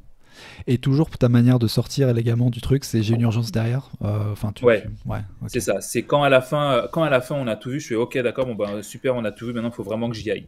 Et là, à la fin, Hmm. c'est parti. Éventuellement, se laisser un petit peu la porte de sortie s'il y a besoin pour les détails techniques qu'on peut pas voir directement par email, peut-être, Ouais, mais faut tout que ce soit, enfin, genre conditionné à l'avance, c'est-à-dire on est d'accord pour ça à ces conditions. Si les conditions sont bonnes, envoyez-les moi par mail et après ça sera oui ou non, mais voilà, c'est ouais, ça. On valide et on fait tout. Mais voilà, mais il faut que c'est très important. Les rendez-vous 2 n'existent pas. Les rendez-vous 2 n'existent pas. Il faut vraiment retenir ça. Les rendez-vous 2 n'existent pas. Sinon, ton rendez-vous d'une demi-heure, de 15 minutes, il fait une demi-heure. Et c'est pas bon. ouais, Tout ouais. doit être vu lors du premier rendez-vous. Et en vrai, moi, je m'en rends compte. C'est en ça que je me rends compte parce que pour travailler avec des multinationales et pour travailler avec des startups, c'est là où je me rends compte que c'est dommage que les startups n'aient pas la force de frappe des multinationales parce qu'ils seraient richissimes. Et c'est pas pour rien que tu as des boîtes comme Google, Apple ou autres qui sont des multinationales qui arrivent à devenir encore plus richissimes. C'est parce qu'ils ont des process de rendez-vous, de timing sur le temps qui sont tellement millimétrés. Alors certes, il y a des gens qui disent ah mais c'est pas bien, ça donne pas de liberté pour qu'on puisse. Oui, mais le truc c'est qu'on veut plus de temps et que le temps est quelque chose qui ne revient pas quand il est passé. Et c'est là où tu te rends compte de voilà pourquoi des boîtes comme ça deviennent immensément riches. Ils time leur temps. Ouais. Il y a une question sur le chat, justement en parlant de temps, de Loa qui dit il faut combien de temps pour toi pour comprendre les gens et juger leur utilité, tu vois, c'est lors d'un rendez-vous. 4 secondes. Il faut 4 secondes. Ouais. Mais vraiment 4 secondes. Quand la personne arrive, je sais si ça va être un rendez-vous rapide ou est-ce qu'il va falloir que je lui donne du rythme. Et dès qu'elle va ouvrir la bouche, dans les 4 premières secondes, donc dès qu'elle va me dire bonjour, machin, je vais savoir si cette personne va être intéressante ou pas. À son sourire, sa manière d'être avenante, sa manière de se déplacer, avant même qu'elle ouvre la bouche, je vais tout de suite le savoir. Et à partir du moment où elle va ouvrir la bouche, ça va juste confirmer l'idée généralement que je me suis faite. Et il me faut 4 secondes. Et du coup, là, l'urgence se fait plus pressante d'un coup. Ah, oui, il faut que Ah j'y bah aille là, maintenant. alors là, il faut vraiment que j'y aille. Là, c'est bon. Ok, non, c'est cool. Tant qu'on est justement sur la partie rencontre avec les gens et puis Ouais. entretien, voilà, relation avec les gens, il y a cette partie rencontre en physique versus rencontre en visio notamment. Il y a certains trucs qui sont pas forcément nécessaires de voir la personne. C'est quoi pour toi les critères qui font que il faille l'avoir ou pas quoi? Ouais, et ça, c'est très, c'est très juste. Christiane qui dit le rendez-vous 2 n'existe pas. Ça, tu l'as noté, j'aime bien. Ça, c'est très juste. Le Covid, pour beaucoup de personnes, ça a été un désastre. Pour moi, ça a été révolutionnaire. Ça a changé ma vie. Ça a clairement amélioré ma vie. Parce que ça a amené les gens là où. Alors, certains vont dire c'est hyper prétentieux de dire ça, si vous voulez. Mais ça a amené les gens là où moi j'étais. C'est-à-dire que moi, je faisais des rendez-vous en visio avec la terre entière. J'appelle mes amis en FaceTime. Quand je fais des rendez-vous, j'essaie de les faire en visio le plus possible parce que pour moi, c'est plus rapide. Prendre un temps physique où on s'arrête pour se voir, c'est une demi-heure pour moi pour faire la route, une demi-heure pour retourner. J'ai déjà perdu 1 heure. 1 heure dans ma journée de caresse avec mes chiens, je peux te dire que c'est long. Donc du coup, c'est pas possible. Ouais. Donc la visio, pour moi, ça a été révolutionnaire. Je me suis dit, enfin, les gens ont compris que Zoom, c'était facile à télécharger et qu'ils pouvaient l'utiliser. Ça fait des années que j'utilise Zoom. Et avant ça, j'utilisais Skype. Mais pour moi, c'est juste normal. Et en fait, si vous pouvez prendre des rendez-vous... alors, en vrai hein, il n'y a aucun rendez-vous qui nécessite de se voir en physique, à part un rendez-vous amoureux. ou un rendez-vous avec des amis, il n'y a aucun rendez-vous qui nécessite de se voir en physique. Aucun. Moi, là, je suis en short en dessous. Personne ne le voit. C'est ça la magie de la visio. Ouais. Alors, bon, même si je suis en short toute la journée. Mais le truc, c'est que vous pouvez être en costume et en short en dessous. Et en fait, comme il n'y a aucun rendez-vous qui nécessite ça, vous pouvez du coup prendre plus de rendez-vous dans votre journée, les enchaîner beaucoup plus rapidement. Chose qui est impossible de faire en physique. Donc, du coup, si vous avez la capacité de prendre des rendez-vous en visio pour votre boulot, faites-le. Parce qu'à moins d'être kiné et de masser les gens, ou à moins d'un rendez-vous amoureux, le physique, éliminez-le. Surtout dans les relations professionnelles. Pourquoi ? Parce que moi, je suis très sensible. D'ailleurs, j'ai quelqu'un que j'aime beaucoup, là, Spiritualiste podcast, qui ne pourra que le confirmer.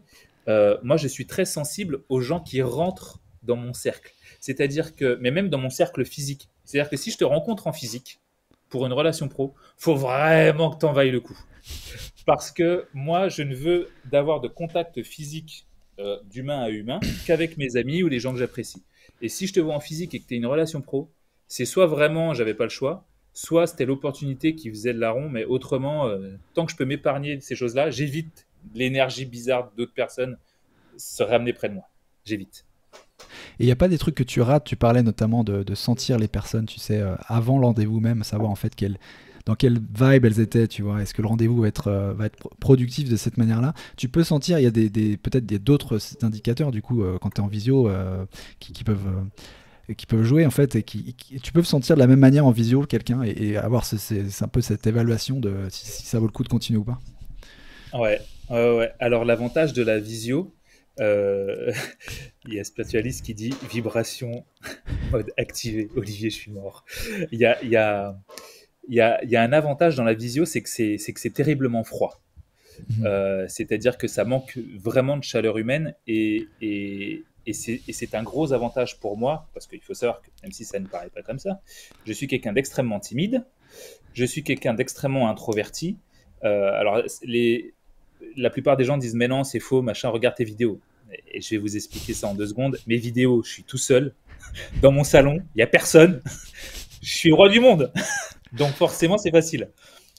Mais l'avantage de la visio et du fait que ce soit froid, c'est que ça me permet de n'y mettre aucune émotion et de tout de suite calibrer et de voir si la personne va être intéressante, pas intéressante, de voir comment elle va se comporter. Du fait d'être loin, la personne, ça lui donne une certaine liberté. Parce que la visio, c'est un peu comme les messages ou le téléphone.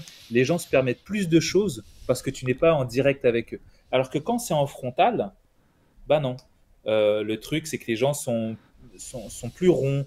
Tu as beaucoup moins d'embrouilles. Moi, je le vois pour faire des réunions en visio. Je vois des gens qui s'embrouillent en visio, mais jamais ils ne se seraient embrouillés en se voyant en vrai. Tu vois.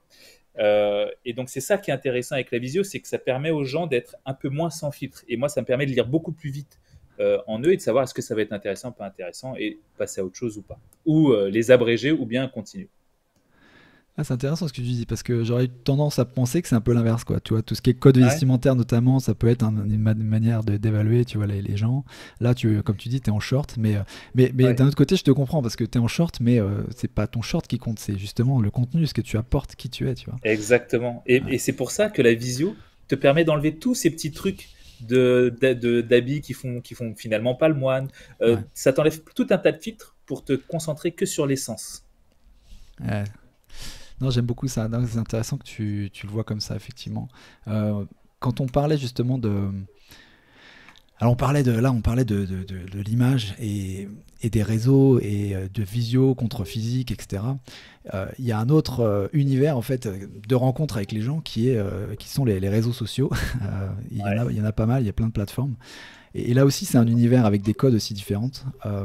Et du coup, c'est vrai qu'il y a pas mal de questions là-dessus aussi sur comment se comporter, comment adopter ces réseaux de manière à ce qu'elles soient un reflet de notre réalité, tu vois, qu'on on soit pas travesti par ça. Et en même temps, ces plateformes, elles ont des codes, tu vois, Ouais. de visibilité, etc. Et c'est là que c'est intéressant de voir en fait comment tu les utilises, parce que d'un côté, tu veux grandir, notamment. tu vois, faire grandir ta visibilité, parce que c'est un formidable outil Bien sûr. pour augmenter ta visibilité. De l'autre côté, tu veux effectivement que ça reste collé à ce que toi tu véhicules de manière générale, et encore une fois, pas te travestir. Comment tu vois ça, voilà, la gestion des réseaux sociaux dans une vie d'entrepreneur, et est-ce que peut-être cette vision, parce que tu en avais un peu parlé dans l'épisode ensemble, est-ce qu'elle a changé sur les 12 derniers mois? Est-ce qu'il y a eu des évolutions là-dessus? Ouais, alors elle est toujours la même, elle a même encore plus évolué sur une chose que je ne pensais pas pouvoir évoluer. Comme quoi je me surprends tous les jours, je suis un être incroyable à moi-même. Aimez-vous, aimez-vous, c'est important. Aimez-vous parce que les autres ne le feront pas pour vous, spontanément en tout cas.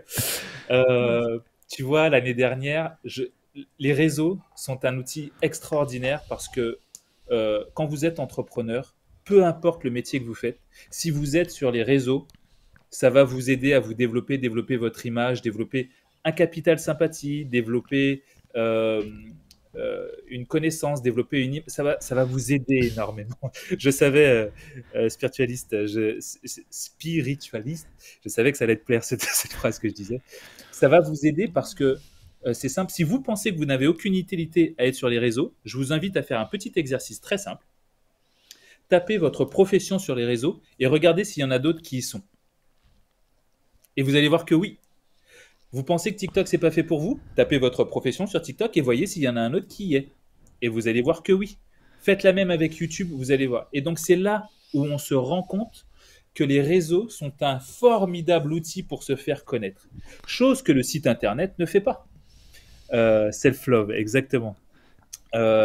Siam qui dit ça cible les rencontres et les réseaux en fonction de notre domaine, je trouve absolument. Et là est le gros avantage, peu importe le métier que vous faites, vous devez être sur les réseaux sociaux, c'est obligatoire. Si vous ne le voulez pas, il n'y a pas de problème. Mais il y en a d'autres qui le feront à votre place et d'autres qui se feront connaître différemment et ils vont toucher des gens que vous ne pourriez pas toucher autrement. Chose que le site internet ne fait pas. Pourquoi le site internet ne fait pas ça? Parce que tony-jazz.com, il n'y a personne qui tape ça naturellement sur internet. Personne. Malheureusement, à mon grand désespoir. Il n'y a que moi. Pourtant, tu t'étais bien, ouais, tu t'étais enchaîné pour faire un nom de domaine qui était bien original et tout, tu vois. Mais ouais, tu vois, putain, je me suis pris la tête. Tu t'étais arraché. Mais Ouais. personne. Mais ouais.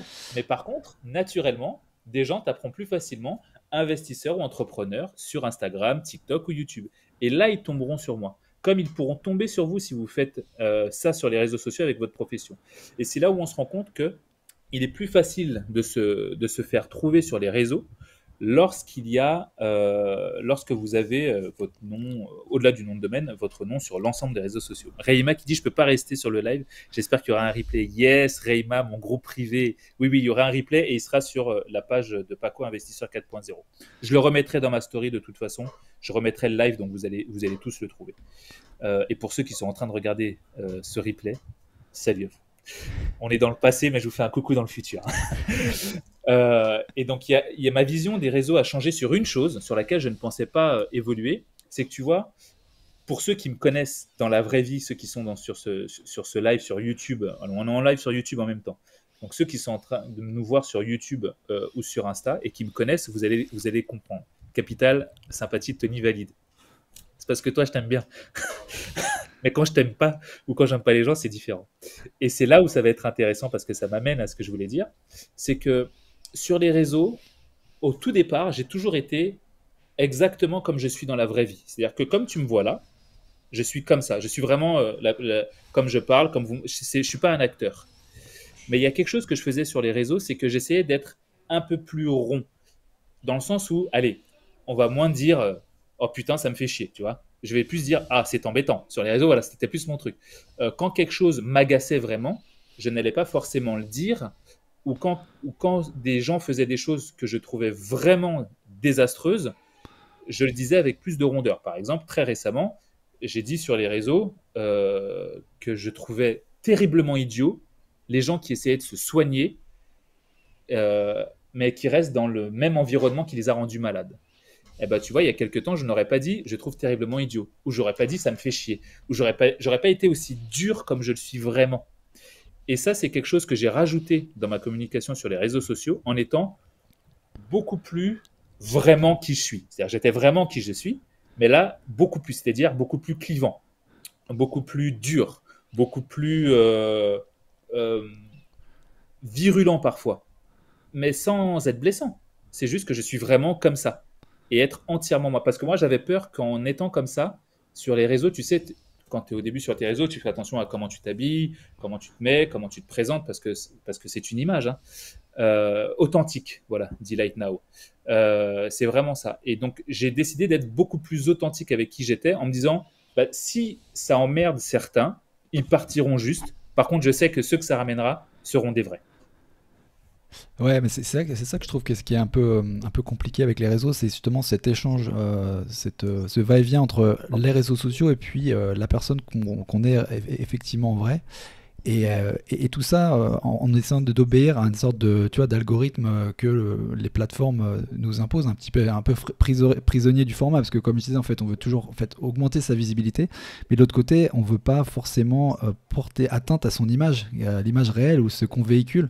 Ouais. Et tu te posais, d'ailleurs, je crois, au tout début de la conversation, tu te posais même la question, est-ce qu'il y a des trucs que je mets sur les réseaux, que je mets pas comment c'est quoi pour toi peut-être les deux trois sense check, c'est-à-dire les points d'évaluation, les critères qui font que bon ça je le mets sur le réseau, ça je le mets pas. Est-ce que tu as vu, désolé il y a pas mal de questions en un, mais est-ce que ça veut dire que tu as plusieurs vies, on va dire, tu as le Tony Jazz des réseaux qui est d'une certaine manière et puis le Tony Jazz du business qui est d'une autre manière, Tony Jazz euh, gestion de crise qui est d'une autre manière, ou est-ce que tu arrives à combiner tout ça dans un seul personnage? Comment tu t'y prends? Ouais. Alors, le truc, c'est que je trouve qu'aujourd'hui, je suis encore trop le Tony Jazz des réseaux, je suis encore trop le Tony Jazz avec qui tu fais des affaires. Quand tu fais des affaires avec moi, je suis d'une certaine manière, je suis extrêmement dur. Et le Tony Jazz du marketing de crise, qui là est un véritable requin, impitoyable et extrêmement agressif. Dans ce travail-là, je suis vraiment très très différent. Donc, je suis encore pas tout à fait sur les réseaux comme je suis vraiment partout. Mais depuis 2-3 mois, c'est vraiment très récent, je commence à m'aligner sur les réseaux à vraiment comment je suis dans ma vie professionnelle et personnelle. Enfin, sur les réseaux, le gars que tu vois sur les réseaux, c'est Tony Jazz. Mes amis te diront, c'est lui, il est vraiment comme ça. Parce que le Tony Jazz que tu vois sur les réseaux, c'est vraiment moi en mode personnel, en mode ami. Mais je n'ai jamais encore véritablement montré, ça fait juste 2-3 mois, que je montre le Tony Jazz en mode associé, en mode le gars avec qui tu vas discuter quand tu vas vouloir dealer un truc, le mec un peu agressif, celui-là, je commence à le montrer. Je ne l'ai jamais encore vraiment montré. Je reste encore trop très très cool sur les réseaux. Mais là, je commence à l'afficher. Et je décide de l'afficher parce que sur une vidéo, à un moment, j'ai un masque qui est tombé. Et sur une vidéo que je faisais, j'ai vraiment montré la tête que j'avais ou que j'étais lorsque je dealais un truc ou lorsque je montrais un truc. Et les gens ont adoré. Et je me suis dit, je devrais plus montrer qui je suis vraiment dans les affaires. Mhm. Parce que, tout simplement parce que mon check d'évaluation, c'est, je dois toujours, si je montre une vidéo, tu me verras jamais faire un live sur Insta pour dire, oh regardez, j'ai changé la déco de mon appart. Jamais. Tu me verras jamais faire un live pour montrer des trucs inutiles. Tu me verras jamais faire une vidéo pour montrer un truc inutile. Sauf en story quand je me marie. Il faut que ça ait de la valeur, toujours. C'est ça, pour moi, le check, il est unique. Il faut que ça ait de la valeur pour les gens. Et pour quelqu'un qui commence de zéro justement sur les réseaux, euh, quelle est la stratégie de contenu que pas forcément en termes de format, mais en termes justement, encore une fois, d'image, tu vois, de ce qu'elle veut montrer. Si c'est pour supporter un business, hein, je pense que c'est pour soutenir, tu Ouais, vois, un bien business sûr. entrepreneurial. Voilà, comment, encore une fois, comment tu t'y prendrais quoi finalement aujourd'hui si tu commençais de zéro sur les plateformes et les utiliser pour le bénéfice de ton business quoi, tu vois. Ouais, bien sûr. Alors, ce que je ferais, alors il y a Johan, OBJ Trainer, qui est un très bon ami à moi, qui est de mon groupe privé aussi. Je confirme, il est vraiment comme ça en vrai. Tu vois, c'est vrai. Et Siam qui dit, je confirme, on voit une différence avec les dernières vidéos postées. Exact. Euh, alors, si je devais recommencer de zéro aujourd'hui, déjà, je ferais quelque chose que je n'ai pas fait avant, qui a été une erreur, c'est que je ne me lancerai pas sur qu'une seule plateforme. J'attaquerai toutes les plateformes en même temps. Alors, toutes les plateformes, pour moi, elles sont trois, hein. C'est Instagram, TikTok et YouTube. J'attaquerai les trois en même temps. Le truc, c'est que quand j'ai commencé, je me suis attaqué à Instagram à fond. et j'ai négligé TikTok parce que pour moi c'était un truc où les gamines dansaient, et j'ai négligé YouTube parce que j'étais là, putain, mais qu'est-ce que je vais raconter pendant 3 minutes? Tu vois? Qui va m'écouter? En fait, j'étais plutôt en mode, mais qui va m'écouter pendant 3 minutes? Moi, ce que je vais dire, ça va intéresser quelqu'un pendant 3 minutes, tu vois? Et donc ça, c'est quelque chose, si je devais modifier quelque chose, déjà d'entrée, ce serait ça. Ce serait attaquer les 3 plateformes. Ensuite, euh, pour choisir mon contenu ou choisir ce que je vais dire, je ferai quelque chose de très simple, c'est que je me servirai des questions qu'on me pose, chose que je ne faisais pas au début. Et pour vous, professionnels qui avez votre spécialité, je suis certain, si je prends mon ami spiritualista tout à l'heure, je suis certain qu'on doit certainement lui poser à elle la même question tous les jours. On doit certainement lui poser ouais, la même question tous les jours. Elle doit souvent entendre la même chose qui revient. Euh, eh bien, en fait, cette phrase qui revient que les gens te posent souvent, c'est ça qu'il faut que tu mettes sur les réseaux sociaux. Moi, au début, j'avais décidé de parler d'un peu de tout, d'instruire sur un peu sur tout. Et en fait, je me suis rendu compte que lorsque 15 personnes me posaient une question, je me disais, waouh, je peux répondre à 15 personnes en même temps. Du coup, bah, je faisais une vidéo pour répondre à ces 15 personnes. Et c'est ça qui marchait. Parce que si 3 ou 4 personnes te posent la question, c'est qu'il y en a d'autres qui se la posent aussi. Donc, va pas parler d'un truc qui t'intéresse, va parler de ce qui les intéresse. Donc, du coup, c'est comme ça que je choisirai maintenant mon contenu. Je n'irai plus parler de ce que moi j'aime, j'irai parler de ce que les gens veulent entendre. Et c'est pas pour rien que tu as, TPMP à la télé, que tu as des trucs, les Marseillais et tout ça, ce sont des trucs que je regarde pas. Mais les gens veulent voir ça. C'est pour ça qu'on leur montre, c'est pour ça que ça marche. Il y a des gens qui disent, mais pourquoi les Marseillais ça marche alors que moi je fais un truc hyper intéressant et que tout le monde s'en fout? Bah parce que ce que tu dis, tout le monde s'en fout. Tu vois? Et c'est aussi bête que ça. Mais le truc, c'est que moi, je ne me rendais pas compte au départ. Je me suis rendu compte par la suite. Je me suis dit, mais pourquoi il y a des gars qu'on écoute sur Instagram qui disent des trucs bêtes, idiots, et je comprends pas qu'on puisse se poser ces questions. Mais j'étais là, mais Tony, mais en fait, mets-toi juste à la hauteur des gens qui ont jamais commencé. Et en fait, c'était moi le bête et l'idiot, parce que je me mettais pas à cette hauteur-là. Et du coup, c'est comme ça que j'ai compris comment. Et donc, du coup, si je devais reprendre de zéro, je reprendrai de zéro mon contenu, mais je reprendrai aussi de zéro mes connaissances pour faire un point de départ pour les gens. D'accord. Et tu penses que tout se prête à ce genre de choses, c'est-à-dire est-ce que même tu vois, si le business est sur un thème assez sophistiqué, et tu vois, là on est loin des Marseillais du coup pour le coup, est-ce que Ouais. tu peux quand même utiliser TikTok ou est-ce que tu t'en es privé parce que c'est que des plateformes où en fait le contenu doit être, on va revenir à la base des gens et assez primaire finalement quoi.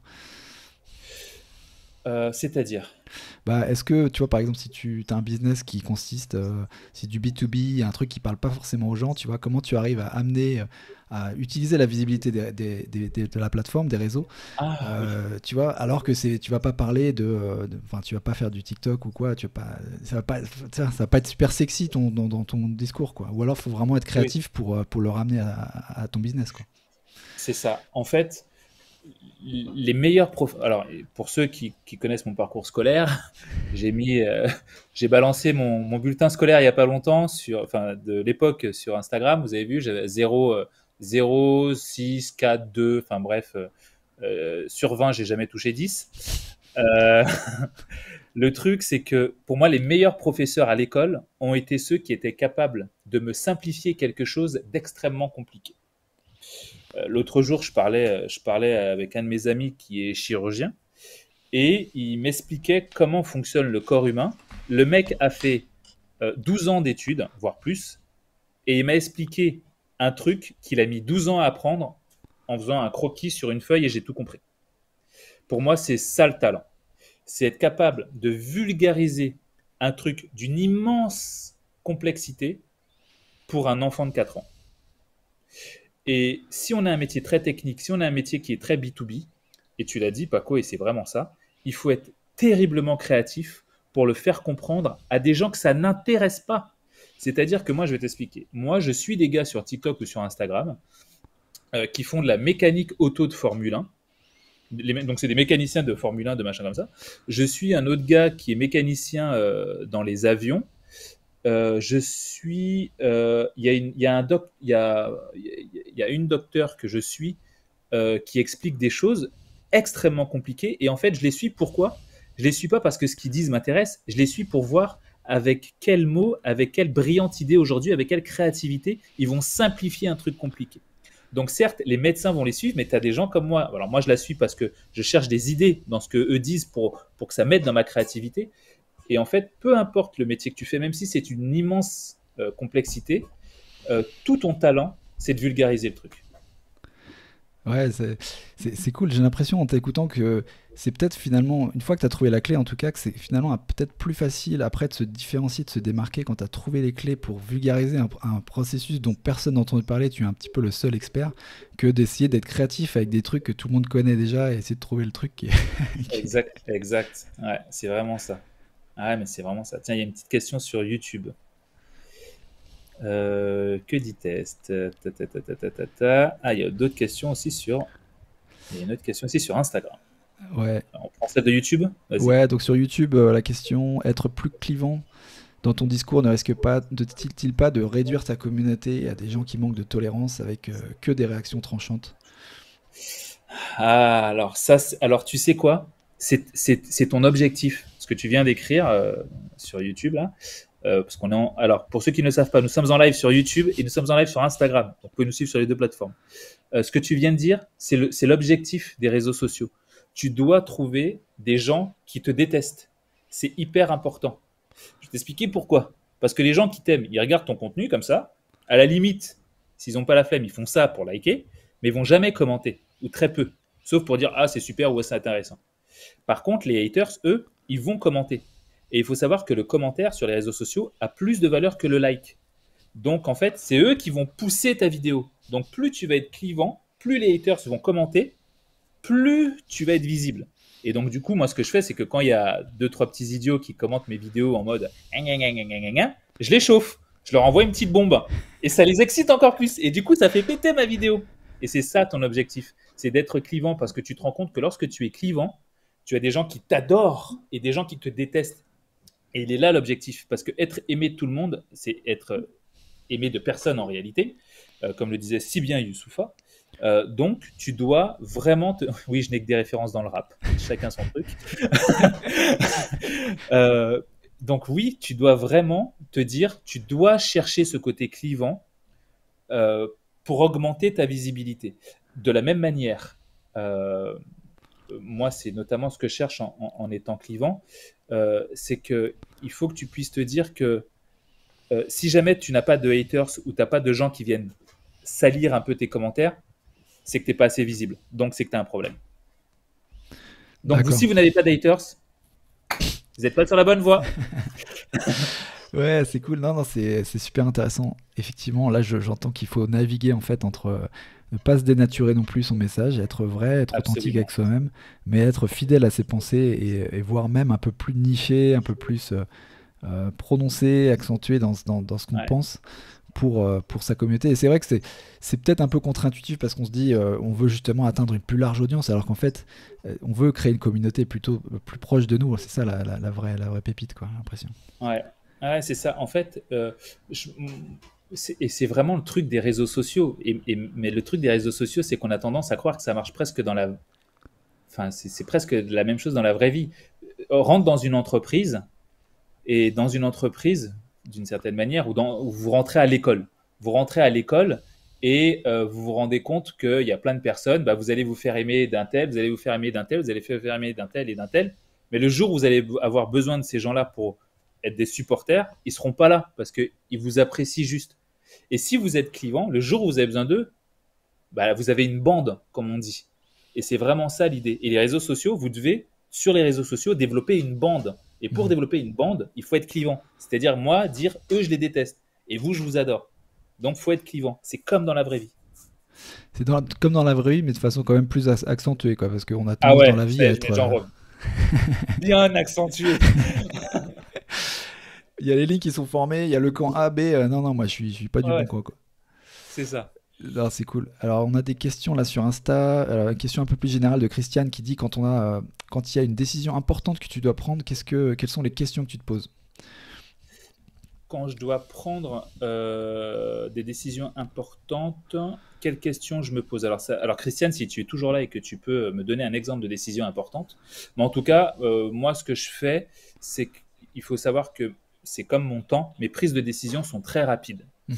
Alors déjà, je joue à des jeux pour prendre des 10 de... Alors, ça va paraître bête, mais les jeux m'aident à prendre des décisions rapides. C'est-à-dire que j'adore jouer aux échecs.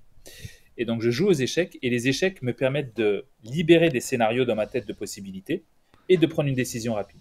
Je joue aussi beaucoup aux jeux vidéo, enfin beaucoup, 1 ou 2 fois par semaine, mais pour moi, c'est énorme. Et ça me permet en fait de prendre des décisions aussi très très rapides, de jouer aux jeux vidéo. Et donc, en fait, déjà, je muscle mon cerveau à prendre des décisions rapides grâce aux jeux que je fais à côté. Ça, c'est le premier point. Et c'est un point très intéressant parce que je peux vous assurer que si vous jouez à des jeux qui demandent une décision rapide si possible, vous allez avoir une meilleure synchronicité de votre corps et des décisions. D'un. De deux, maintenant pour prendre cette décision, pareil, je vais libérer des scénarios, comme aux échecs. Si je fais ça et que je dis oui, qu'est-ce qui peut se passer, qu'est-ce qui peut ne pas se passer? Si je dis non, qu'est-ce qui peut se passer, qu'est-ce qui ne peut pas se passer? Et après, c'est très simple. Je fais quelque chose d'extrêmement égoïste. C'est si je prends cette décision qui est très importante pour moi, qu'est-ce que ça peut changer dans ma vie? Je vais vraiment essayer d'aller voir le truc d'une manière vraiment, hop là, vraiment très large. C'est quelles sont les possibilités que ça peut offrir dans ma vie. Mais vraiment personnel. Je ne vais pas réfléchir aux gens qui sont autour de moi. À quoi c'est perso, qu'est-ce que ça peut m'apporter? Et si je vois que ça peut m'apporter, c'est comme ça que je prends la décision. Mais surtout, dans mon scénario, je ne mets jamais les gens qui sont autour de moi. Yes, ouais, donc se recentrer vraiment sur toi-même. Et, Ah oui. et le truc du jeu vidéo, franchement, je kiffe, quoi. J'avais jamais entendu parler de ça, et c'est effectivement ça, c'est Ouais. cool. En fait, tu sais, ça s'apprend. Les mammifères ont cette capacité. En fait, c'est simple. Regarde tous les mammifères qui existent et tu remarqueras que les meilleurs mammifères du monde sont ceux qui jouent. Ceux qui ne jouent pas sont ceux qui dépérissent, voire qui meurent. Je te donne un exemple de lions. Les petits lionceaux, lorsqu'ils naissent, ils se mettent à jouer. Mais des fois, dans cette petite bande de lionceaux, tu en as un qui ne joue pas. Du fait de ne pas jouer, à attaquer, à mordre, à se retourner, à machin. Ce qui fait que lorsqu'il commence à grandir, il se fait attaquer et bouffer par les autres parce qu'il n'a aucune technique. Ou bien quand il devient adulte et qu'il doit chasser, il ne sait pas chasser parce qu'il n'a jamais joué. Et donc il meurt. Dans la vraie vie, c'est la même chose. Apprends à un enfant à jouer aux maths, et il va adorer les maths. Fais un enfant s'asseoir sur une chaise et dis-lui maintenant on va apprendre les maths, et apprends-lui comme les professeurs idiots apprennent ça aux enfants, et tu verras qu'il va détester les maths. Ouais, c'est une façon d'aborder les choses qui est différente, ouais, carrément. Ouais. C'est pour ça que les réseaux sociaux, tout le monde adore ça, parce que c'est un jeu. Ouais. Ouais, non, c'est sûr. Et quand tu le vois comme ça, de toute façon, tu le prends aussi de façon plus naturelle, et il y a moins de barrières pour toi, et puis tu t'amuses. Et en t'amusant, tu deviens meilleur, parce qu'on est souvent meilleur quand on Mais s'amuse, quoi, comme tu dis, quoi. exactement. Ok. Ah oui, il y a ces, comment il s'appelle? J'adore ce mec, il faut que je fasse. Idriss Aberkan qui Mhm. disait il y a personne qui devient prix Nobel parce qu'il était obligé. Tu vois. Mhm. S'il est devenu prix Nobel, c'est parce qu'il aimait ce qu'il faisait, il jouait, pour lui c'était un kiff. Tu ne deviens pas prix Nobel parce que ah putain, il faut que je sois prix Nobel. Non, c'est vraiment parce que tu es arrivé à un niveau de talent qui survole tout le monde, quoi. Yes. Il y a deux questions. Alors, il y en a une sur Insta. Enfin, oui, il y a deux questions sur Insta qui sont un peu liées justement à la façon dont tu réagis avec les gens. Et puis, il y en a une de Kiksa qui dit comment gères-tu du coup la critique si tu es clivant comme on l'a vu tout à l'heure. Ouais. Et puis, ouais, déjà cette question-là. Ouais, alors moi la critique, alors il faut savoir que la critique c'est quelque chose que j'aime dans mon travail. C'est-à-dire que lorsque j'ai mes associés avec qui je travaille ou autres, je leur dis généralement, euh, est-ce que vous pouvez me dire tout ce que j'aurais pu mal faire, qu'est-ce que j'aurais pu mieux faire? C'est-à-dire que je n'accepte de critique que que des personnes que j'ai validées. C'est-à-dire que Paco, je l'ai validé, j'aimerais bien que Paco me dise ah bah tiens Tony tu devrais améliorer ça, tu devrais améliorer ça, tu devrais améliorer ça. Mais s'il y a quelqu'un que j'aime pas et qui me dit tu devrais améliorer ça, ça fait fou. Voilà, je ne le calcule pas parce que tout simplement je me dis je ne te donne pas de crédit, je ne te valide pas. Donc tout ce que tu vas dire n'aura pas de valeur pour moi. Donc je n'accepte de la critique que des personnes que j'ai validées. Euh, mais parfois, parce que même si je dis ça en vrai, je jette quand même des coups d'œil à ce qu'on me dit. Quand quelqu'un me critique et que c'est quelqu'un que je n'aime pas trop, euh, je vais quand même réfléchir 2 secondes à est-ce qu'il n'y a pas un bon fond de vérité? Est-ce qu'il n'y a pas quelque chose que je pourrais modifier que les gens que j'aime bien n'oseraient pas me dire justement, mais que lui a osé me dire? Et là, je vais essayer d'y réfléchir. Et si je vois qu'il y a un intérêt, encore une fois, je vais faire un truc très égoïste. Je vais regarder avec moi-même et je vais me dire, avec moi-même et en enlevant mon ego, est-ce que cette personne n'a pas un bon fond de vérité? Si oui, je fais en sorte de le modifier. Par contre, je continue de l'insulter. Et sinon, eh ben, ça fait fou et ça part. Ouais, c'est un travail sur toi-même, ouais, carrément, pour Exactement, identifier c'est un ça, quoi. travail sur moi-même. Et puis une dernière question de Vanessa, qui était un peu plus tôt sur le chat sur Insta, quand on parlait notamment des difficultés parfois quand on se sent pas à niveau d'intégrer un groupe qui est à niveau en fait et d'arriver au niveau supérieur et qu'est-ce qu'on a apporté, etc. Et, euh, et donc Vanessa posait la question à l'inverse en fait quand tu passes d'un niveau et puis que la personne qui était avant dans ton niveau inférieur du coup où tu étais avant, tu vois, va rester là où elle est. Comment tu peux, sans qu'elle se sente délaissée, en fait, comment tu gères cette façon de toi, tu t'échappes un peu du peloton, Ouais. et en même temps, tu as tes copains à côté ou les gens qui te suivent, machin, dont t'aimerais peut-être élever également. Voilà, comment tu gères ces situations si tu as déjà eu à gérer une situation comme ça, quoi. En gros, pour résumer ce que dit Vanessa, c'est juste pour voir si j'ai bien compris, pour bien répondre, hein. Elle dit, tu commences avec quelqu'un, mais tu grimpes quoi d'un coup, et cette personne reste un peu sur place. Mhm. Ok. Comment faire pour ramener cette personne avec toi, c'est ça? Ouais, sans qu'elle se sente. Enfin, comment réagir finalement sans qu'elle se sente délaissée? C'était un peu la question. Ouais. Alors, pour pas qu'elle se sente délaissée, ça, tu ne pourras rien y faire malheureusement parce que chacun a un sentiment différent en fonction de la situation. Donc, il suffit juste que tu augmentes de niveau pour qu'elle se sente délaissée des fois. Donc, donc Bon. déjà, tu as perdu si tu voulais pas qu'elle se sente délaissée. Mais donc, le sentiment qu'elle va ressentir, tu ne pourras rien y faire, malheureusement. Par contre, moi, ce que je fais, mais c'est parce que moi, ça fait partie de mon ADN, ça fait partie de ma culture. Je viens d'une culture africaine, je viens d'une culture antillaise où on ne laisse personne dans le caniveau, on ne laisse personne sur le côté. Euh, dans ma culture, si quelqu'un avance, tout le monde doit avancer ensemble. Je vais te raconter une petite histoire pour illustrer ce que je vais dire par la suite. Une petite histoire que j'ai entendue très récemment de, de quelqu'un qui dit, voilà, j'ai un seau avec plein de jouets, plein de bonbons, et vous les enfants, celui qui veut tout ce seau avec tous ces bonbons-là, il va falloir qu'il réussisse à courir jusqu'à l'arbre, pourquoi pas qu'il y a là. Et moi, dans ma culture, enfin dans une culture peut-être un peu plus occidentale, les enfants vont tous se mettre un, deux, trois par terre, ils vont tous courir.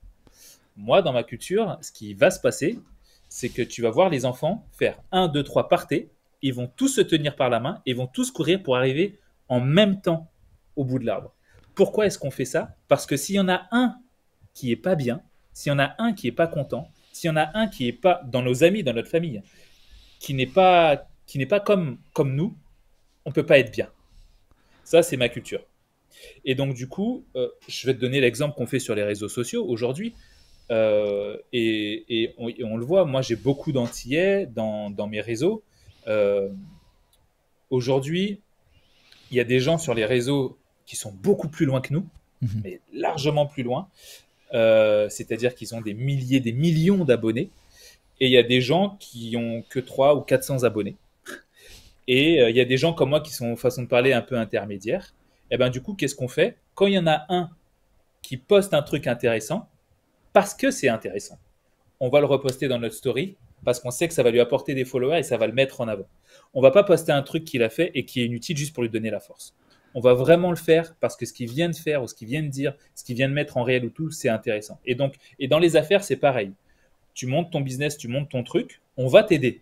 Mais on va pas t'aider parce qu'on doit t'aider. On va t'aider parce que tu fais un effort pour te mettre à notre niveau, mais tu n'y arrives pas parce que peut-être que tu n'as pas eu la chance au bon moment, tu n'as pas eu le bon contact, mais on va t'aider. Mais on va t'aider parce que tu fais le bon effort au bon moment. On va pas t'aider parce que déjà tu nous le demandes, et on Mhm. va pas t'aider parce qu'on doit t'aider.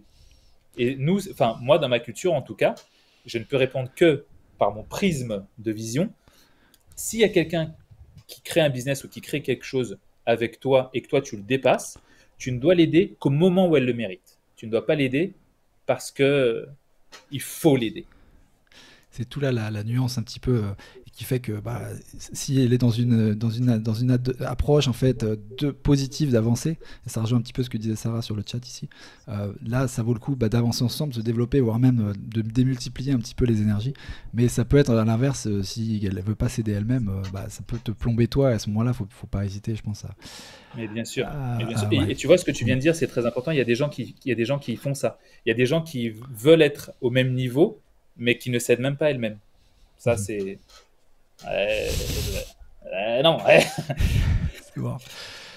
Non, c'est cool. Écoute, on arrive un petit peu sur la fin là de cette conversation, et je voulais peut-être conclure un petit peu sur.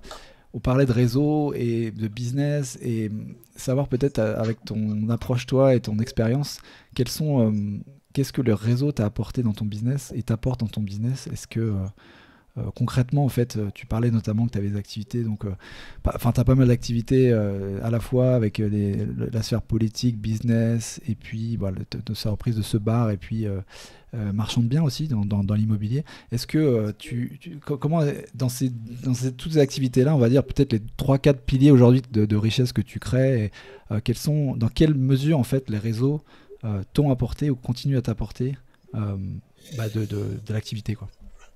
Dans mon business. Alors, moi, les réseaux m'aident dans le réseau.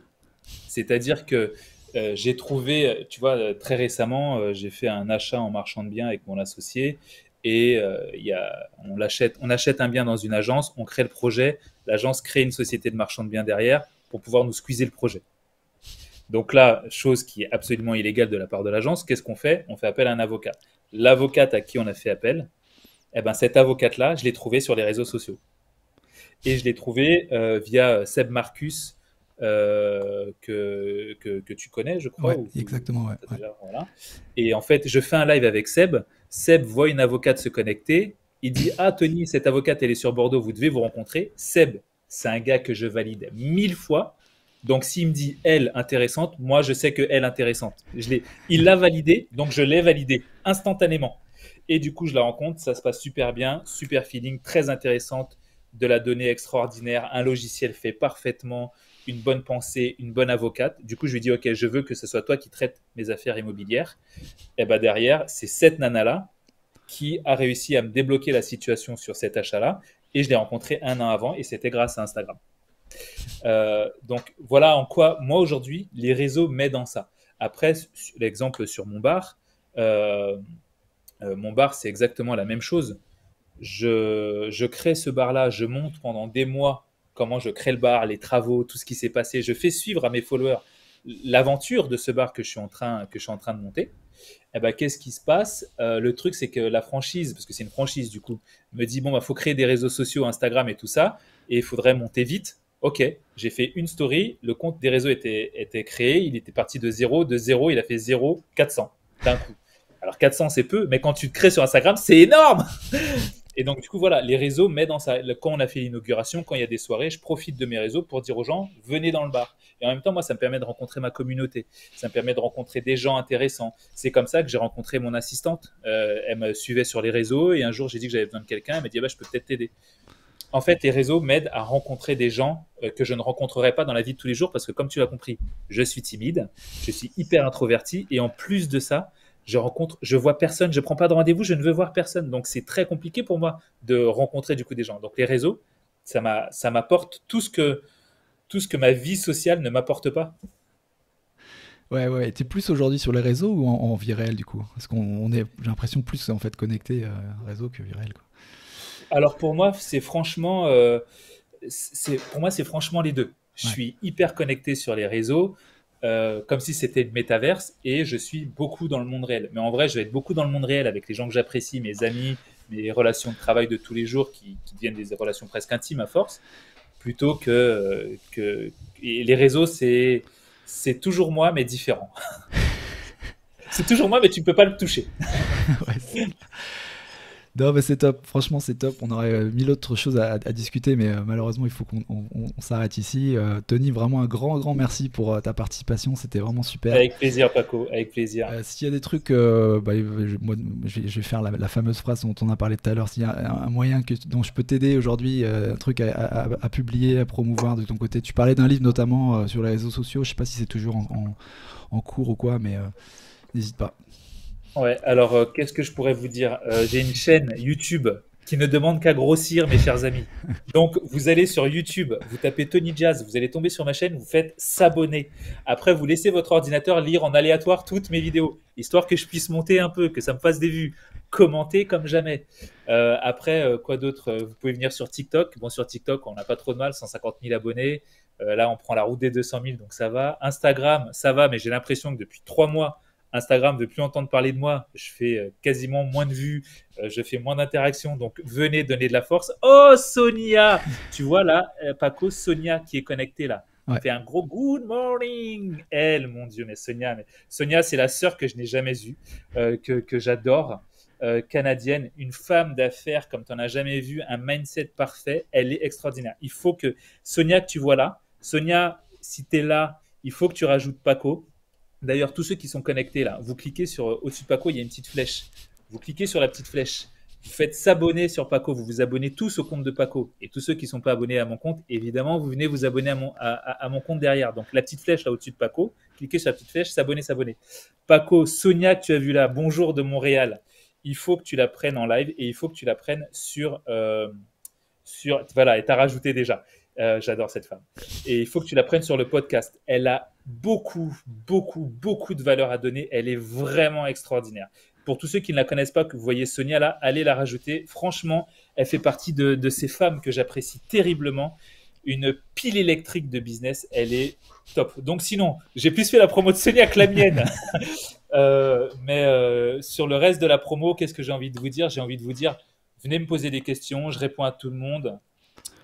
Si vous avez la moindre question, je serai là pour y répondre. Je n'ai pas de promo particulière à faire parce que je ne vends rien. Voilà, je fais partie de ces rares personnes sur les réseaux sociaux qui ne vendent rien. J'ai un groupe privé qui est un petit groupe d'investisseurs, d'entrepreneurs, de personnes qui veulent changer leur mindset, où je donne énormément de valeur, où il y a des lives qui sont faits. Mais le truc, c'est que c'est un groupe que je fais sur sélection. Donc, je ne pourrais pas vraiment dire que j'en fais la promotion.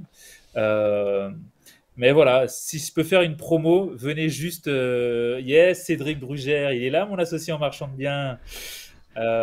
Si je peux dire quelque chose, venez sur Instagram, venez sur les réseaux, rajoutez-moi sur toutes les plateformes et commentez. Sonia, dis que tu es une bombe et donne trop de valeur. Tu es une légende, Tony. Sonia, je t'adore. Voilà à quoi sert le réseau, les amis. On a la démonstration tout de suite là, de Ah ouais. l'amour qu'on peut avoir quand on est quelqu'un voilà, qui dégage des ondes positives autour de soi, qui fait du création de contenu, des créations de valeur. Enfin, voilà, Anthony, tu es un Ah peu une ouais. idole pour nous tous, quoi. Merci. Vous l'êtes aussi. Merci à toi, et puis bah, à la prochaine, hein, il y aura sûrement Ouais. d'autres choses à faire. On va Ah ben continuer sur. Paco, tu sais très bien que comme je te l'ai dit l'année dernière et je te le redis encore cette année, dès que tu as besoin de moi, dès que tu veux qu'on fasse un truc, tu m'appelles et ça sera avec joie pour toi, c'est open bar. Merci à toi, Tony. Passe une bonne Ciao Paco, bye après-midi. À bye. plus. Salut, Au salut. revoir à tous. Merci à tous. Ciao, ciao.